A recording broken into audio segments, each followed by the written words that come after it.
તો તમે જુઓ છો કે આપણી સરગવાની કઢી છે તે એકદમ સરસ ટેસ્ટી એવી બની અને તૈયાર છે। હેલો ફ્રેન્ડ, તો તમારું સ્વાગત છે મારા રસોડામાં। તો આજે હું તમારી સાથે શેર કરીશ સરગવાની કઢીની રેસીપી। તો ચાલો શરૂ કરીએ રેસીપી।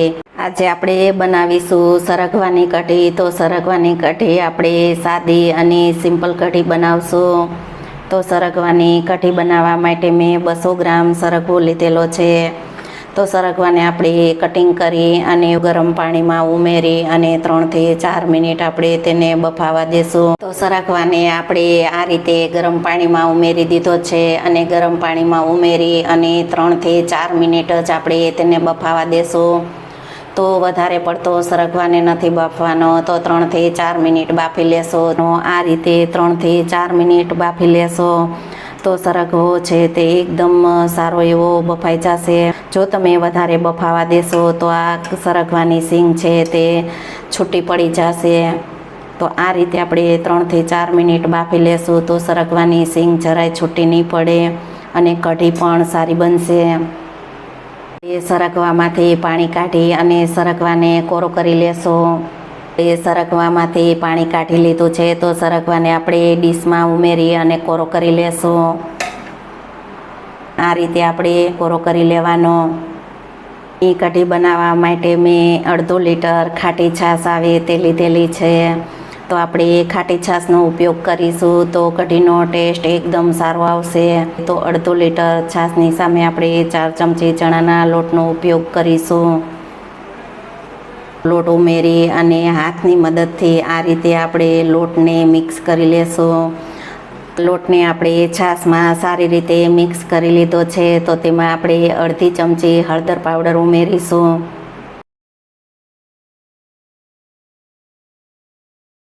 કઢીનો વઘાર કરવા માટે આપણે મોટા 1 ચમચા તેલનો ઉપયોગ કરીશું।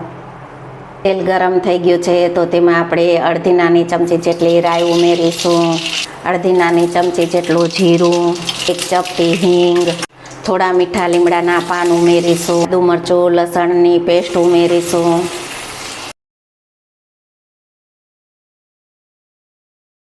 1 મિનિટ તેલમાં સતળાવા દેશું। 1 મિનિટ તેલમાં સતળાય ત્યાર પછી આપણે કઢીનું મિશ્રણ તૈયાર કરેલું છે તેને ઉમેરી દેશું।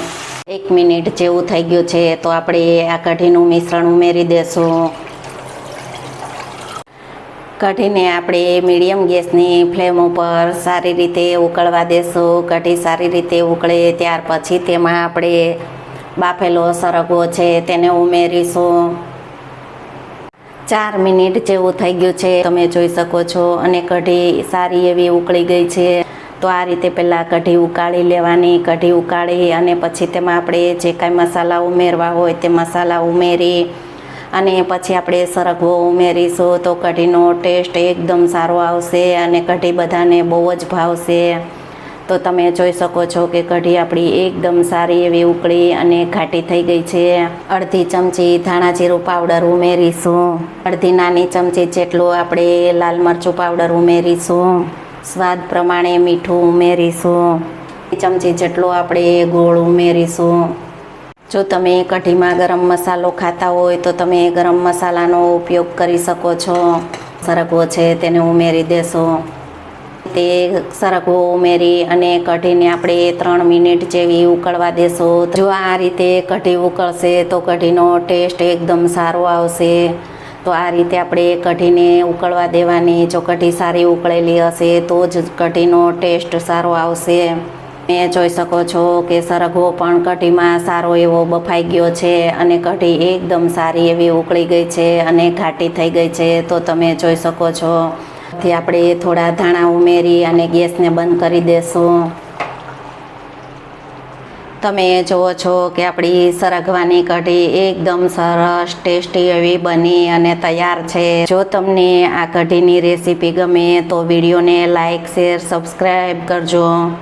બાજુમાં રહેલ બેલ આઇકન દબાવવાનું ભૂલતા નહીં તો સૌથી પહેલું નોટિફિકેશન તમને મળતું રહે। ઉપરથી થોડા આપણે ધાણા ઉમેરીશું। તો તમે જુઓ છો કે આપણી સરગવાની કઢી છે તે એકદમ સરસ ટેસ્ટી એવી બની અને તૈયાર છે। તો આ જોતાં જ તમને ખાવાનું મન થઈ જશે. તો જો આ રીતે તમે સરગવાની કઢી બનાવશો તો એકદમ ટેસ્ટી અને બધાને બહુ જ ભાવશે એવી